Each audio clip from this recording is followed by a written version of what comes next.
Welcome to Women That Kill, produced by A. Willis.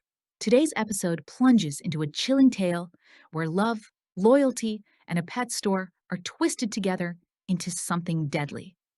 This is the story of Hiroko Kazama, an enigmatic figure behind the Saitama Dog Lover Murders.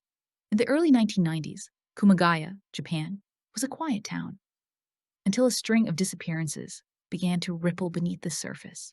No one seemed to connect the shadows growing. But unseen, a couple was crafting a system that made people simply vanish. After the initial disappearances in Kumagaya, it's important to understand the origins of Hiroko Kazama. Born on February 19, 1957, Kazama was described as quiet but strong, with a love for large dogs and a close working relationship with her father. She was studying to become a land surveyor, hoping to support her family. In 1983, a kennel visit brought her into contact with Sekine, a charismatic man with a troubling past, including multiple marriages. Soon after meeting, Kazama married Sekine, and their volatile relationship, marked by affairs, control, and abuse, set the stage for their future together as business partners. They ran a pet shop known as Africa Kennel. To the public, they were respected dog breeders. In the 1980s, pets, especially purebred dogs, were often treated as status symbols in Japan. So the business appeared to be very successful. But behind closed doors, something darker was developing. By the early 1990s, they had begun targeting people connected to their business, clients and associates who trusted them. Sekine and Kazama ran their pet store using scam-like tactics, repeatedly causing problems for customers. They would offer to buy any puppies born for high prices, sell breeding pairs for exorbitant amounts, and then make excuses to back out of the deal once customers brought in the puppies. When cheated customers came back demanding refunds, Sekine and Kazama's response was murder. The first confirmed killing was motivated by Sekine's desperate attempt to cover up the ongoing financial fraud. When the victim discovered the fraudulent nature of the dog sales scam and came to collect, Sekine poisoned him to silence him. Between April and August of 1993, 4 victims were murdered. The killings were methodical. Victims were lured in, killed, and then dismembered.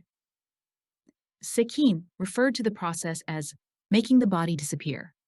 The remains were destroyed, burned, or scattered across remote areas, leaving almost no evidence behind.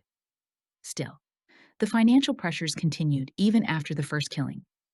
The pet store faced declining sales after the end of the Japanese asset price bubble, and the construction of a luxurious kennel building accumulated into massive debt. The Japanese asset price bubble was a period in the late 1980s when the prices of real estate and stocks in Japan skyrocketed to extreme, unsustainable high levels, and then collapsed in the early 1990s.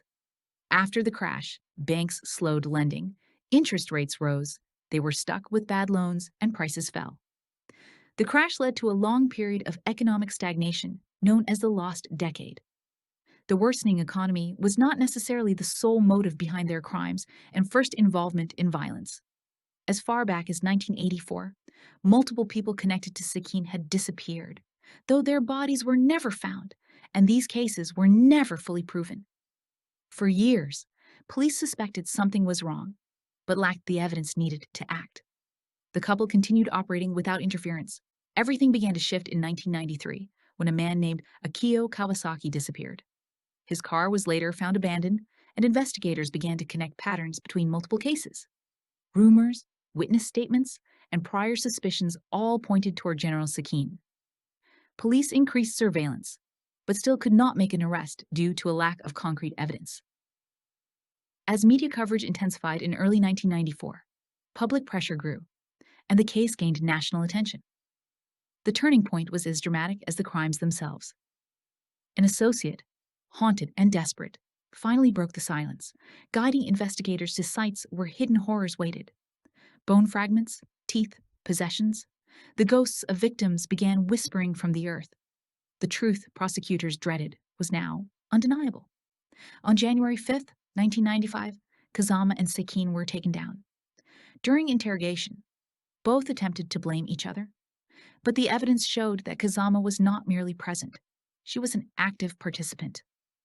According to reports, she displayed little remorse and even made disturbing statements, including that she deserved recognition for her role in the killings.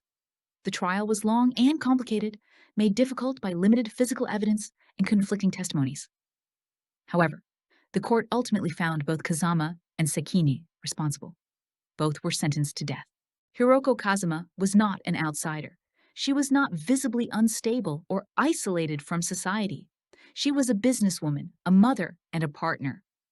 Yet, she became part of a system that twisted trust into a weapon and people into prey. Her story is a warning. The most dangerous individuals do not lurk in darkness. They live among us, their lives facades of normalcy. Often, the most chilling betrayals begin with trust. If you want to learn more about women that kill, check out the playlist. And remember, some of the most terrifying crimes begin with trust.